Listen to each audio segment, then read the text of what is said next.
اس وقت نوید صاحب جو میڈیمز دنیا کے اندر فلرش ہو چکے ہیں، انسان کو اپنی گرپ میں لے چکے ہیں، اب ہم تھوڑا سا یہ چاہے ایلون مسک ہو یا فیس بک کے اونر ہوں یا کچھ اور لوگ ہوں، کیسے دنیا کے ڈائنامکس کو یہ کنیکٹ کر رہے ہیں، کیسے دنیا کو چینج کر رہے ہیں، کیسے انفلوئنس کر رہے ہیں، اس کو ہمیں سمجھنے کی ضرورت ہے۔ ہر انسان نوید صاحب دنیا کے اندر جو موجود ہے اس وقت، دنیا کی آبادی کا 63% حصہ جو ہے وہ اس وقت سوشل میڈیا کا استعمال کر رہا ہے، اور ایوریج پورے گلوب کے اوپر ہر آدمی ڈیلی، یعنی کہ جو اس کے 24 گھنٹے ہیں، 24 گھنٹوں میں سے وہ 2 گھنٹے اور 13 منٹ ڈیلی استعمال کر رہا ہے۔ یہ مختلف ممالک کے اندر ریشو مختلف ہے، لیکن پورے گلوب کے اگر آپ دیکھیں تو یہ ریشو اس وقت جو سوشل میڈیا لوگ استعمال کر رہے ہیں۔ فیس بک کے یوزر کی جو تعداد ہے اس وقت گلوب کے اوپر نوید صاحب، وہ 3 ارب سے زائد لوگ ہیں جو فیس بک کو یوز کر رہے ہیں۔ 2.5 بلین لوگ وہ ہیں جو یوٹیوب کو یوز کر رہے ہیں۔ انسٹاگرام کو 2 ارب سے زائد لوگ اس وقت استعمال کر رہے ہیں۔ واٹس ایپ کو 2 ارب سے زائد لوگ استعمال کر رہے ہیں۔ ٹک ٹاک کو نوید صاحب جو ہمارے بر صغیر کے اندر بھی اور دنیا کے اندر بھی اور افریقہ چائنا کی، اس کو بھی تقریباً 2.5 ارب لوگ استعمال کر رہے ہیں۔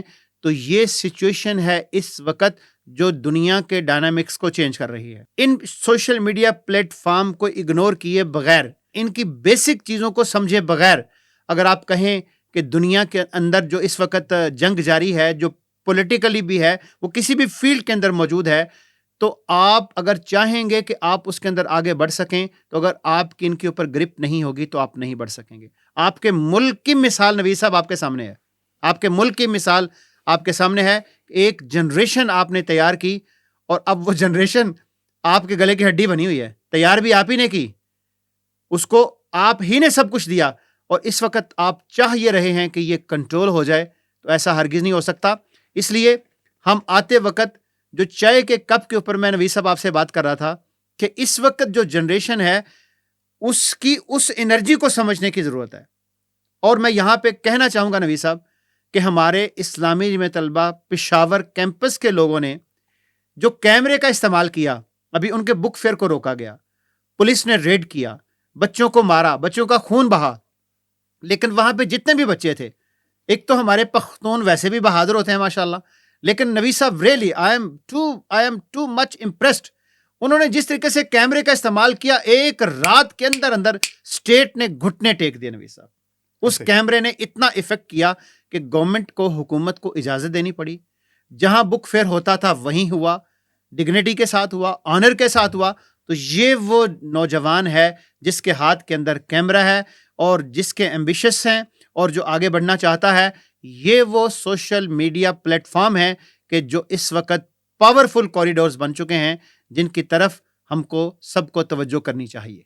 جی نصراللہ بھائی، یہ جو آپ نے ڈیٹیلز بتائی ہیں مختلف کی، ظاہر ہے کہ 3 ارب 2.5 ارب، مطلب ایک دنیا پوری ایک سوشل میڈیا پر بیٹھی ہے۔ اچھا، پھر تھوڑا سا اس وقت ہم تھوڑے اپنے آڈینس کو، چونکہ وہ پالیسی ریفرنس سے چیزوں کو سمجھنے کی ضرورت ہے۔ دیکھیں، excess of everything is poison. ہر چیز کے پیچھے بھاگنا جو ہے نا، اس کو اس کی کثرت کو سمجھنا کہ وہ کام آئے گی، ایسا نہیں ہے۔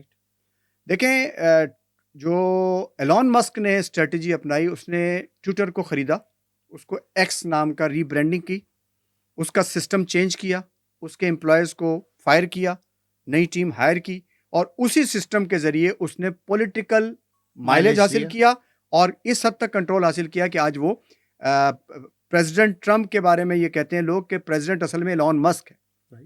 ٹھیک ہے۔ اچھا، دوسری بات یہ ہے نصراللہ بھائی کہ ایلون مسک کے اوپر تو ہم نے یہ کافی ساری بات کی ہے، اور اس میں چونکہ یہ ایک انٹرسٹنگ ایسپیکٹ تھا، ایک ایسی پرسنالٹی تھی جس کے بہت سارے اینگل ہیں جس کو سمجھا جا سکتا ہے، سمجھنا چاہیے۔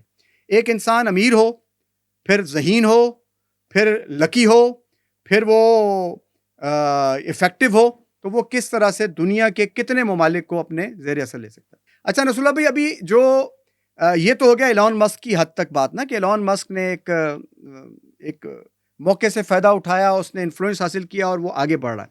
اچھا، یہاں پر ایک سوال تھوڑا سا پیدا ہوتا ہے کہ کیا امریکہ کے اندر آخر کیا پرابلم ہو گیا؟ امریکہ کا جمایا بھی آپ نے نظام بتایا، ایک سپر طاقت رہا ہے، جس نے دنیا کی بڑی طاقتوں کو جو ہے وہ چیلنج کیا ہوا ہے. اپنے علاوہ دنیا کے ہر ملک سے ایک طرح کا وہ نبرد آزما رہا ہے. اس نے اپنی بندے نوں بندہ نہیں سمجھدا. بالکل پاور از پاور, وہ جو فلسفی ہے کہ پاور از پاور, اس کو اس نے بڑی ڈنڈی پٹی قائم کیا ہے, یعنی چڑھ کے کیا ہے لوگوں کے سر پہ چڑھ کے. ایسا نہیں ہے کہ اس میں کوئی اس نے اخلاقی قدروں کا خیال رکھا ہے. اچھا نصرت بھائی, اس میں جو ایک بات جو سمجھنے کی ہے, دنیا میں اس وقت تقریباً امریکہ اس وقت دنیا کا سب سے مقروض ملک ہے. 34.46 billion trillion dollar, 34.46 trillion dollar کا قرضہ ہے جو امریکن اکانومی پر ہے.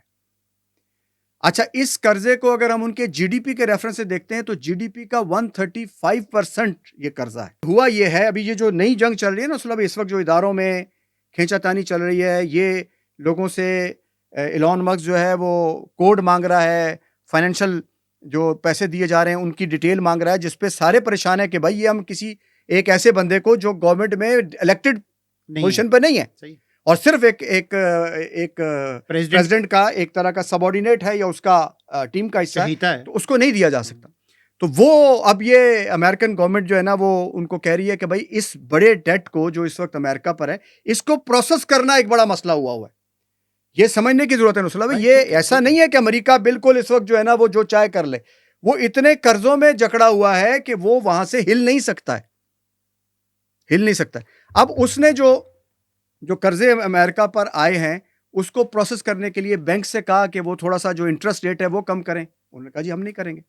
پھر اس نے آئل کمپنیز سے کہا کہ آئل کمپنیز جو ہے نا وہ آئل نکالیں تاکہ وہ ڈرل کرو تاکہ پیسے آ جائیں اور میں یہ قرضہ اتار سکوں. تو وہ جو ان کی جو آئل کمپنیز ہیں وہ اسٹیٹ اونڈ نہیں ہیں, وہ کارپوریشنز اونڈ ہیں, تو وہ بھی ظاہر ہے کہ اس میں ان کو سپورٹ نہیں کر رہی ہیں. پھر اس نے جو تیل پروڈیوسنگ کنٹریز ہیں جیسے سعودی عرب ہے, اس کو اس نے کہا کہ آپ اپنے بیرل کی کوئی قیمت کم کریں. انہوں نے کہا جی ہم کیوں کریں.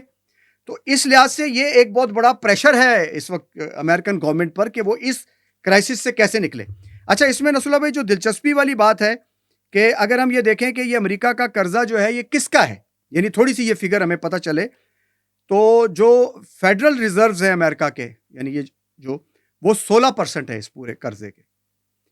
اچھا, جو گورنمنٹ کے اکاؤنٹس پہ قرضہ ہے جو گورنمنٹ کو چلا آ رہا ہے وہ تقریباً ہے 20%. جو ایجنسیز ہیں مختلف سیکورٹیز کی ان کا ایک قرضہ ہے. اچھا, فورن کنٹریز کا جو قرضہ ہے وہ 22% ہے, 22%, جس میں 12% کے قریب امریکہ کا ہے, لیکن امریکہ نے اس کا ایک وے آؤٹ نکال کر کسی اور طرف اس کو ڈائیورٹ کر دیا, وہ اس قرضے پہ ڈیپینڈ نہیں کرتا ہے. اچھا, اب جو بڑا قرضہ امریکن گورنمنٹ کے اوپر ہے وہ کن کا ہے نصرت بھائی؟ یہاں سے ہمیں ایلون مسک کی قسمت اور امریکہ کی آگے آنے والے وقت میں جو بھی اس کا حال ہونا ہے اس کی کیفیت پر چل جائے گی. وہ جو قرض ہے وہ ادر پرائیویٹ انویسٹرز کا ہے, 40.4%, یعنی ایک ملک کا 40% قرضہ ان انویسٹرز کے ہاتھ میں ہے جن کو ریپرزینٹ کر رہے ہیں یہ بلینرز. اس لیے اس وقت امریکن پالیسیز چلانے والے بلینرز ہیں, یہ سارے ٹیکنالوجی والے, اور یہ شارپ لوگ ہیں, یہ بہت سمارٹ لوگ ہیں, ڈیکسٹیریس لوگ ہیں. یہ لوگ جو ہیں وہ پالیٹکس کو ایک دوسرے اینگل سے دیکھتے ہیں, اور اس وقت یہ جو جتنی بھی پالیسیز ڈوج کے ذریعے ایلون مسک بنا رہا ہے یا ان کی جو سیکیورٹی فائنینشیل سیکیورٹیز کے ہیڈ تک رسائی ہے اور 2-3 لوگوں کو انہوں نے فائر کیا ہے, اس کے پیچھے جو سوچ ہے. پھر انہوں نے ایجوکیشن ڈپارٹمنٹ کو خداحافظ کہہ دیا ہے. اسی طرح یو ایس ایڈ جو دنیا بھر میں اس کو انہوں نے بند کر دیا ہے. اس کے علاوہ بھی بہت سارے ان کے ایمبیشنز ہیں, جیسے ایف بی آئی کو یہ بند کرنا چاہتے ہیں. اسی طرح وہ جو ایجنسی ان کے سیٹلائٹ کے نیٹ ورک کی مانیٹرنگ کرتی ہے اس کو بند کرنا چاہتے ہیں. تو اس وقت ایلون مسک بنیادی طور پر اس پورے کے نتیجے میں کر کیا رہا ہے کہ وہ جو قرضہ ہے انویسٹرز کا وہ واپس لینا ہے اس میں. اس لیے امریکن گورنمنٹ اب ان بلینرز کے ہاتھ پر پپٹ بن چکی ہے, یا یہ پپٹ بن گئی ہے. اس کے پاس کوئی اور راستہ نہیں ہے, کیونکہ جو دوسرے ممالک ہیں وہ اب اپنی ایک راستہ لے چکے ہیں.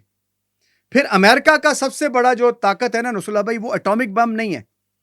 امریکہ کی سب سے بڑی جو طاقت ہے وہ اس کا ڈالر ہے, اور ڈالر سے ہٹ کر اب دنیا نے دوسرے راستے آہستہ آہستہ اختیار کرنے شروع کر دیے ہیں.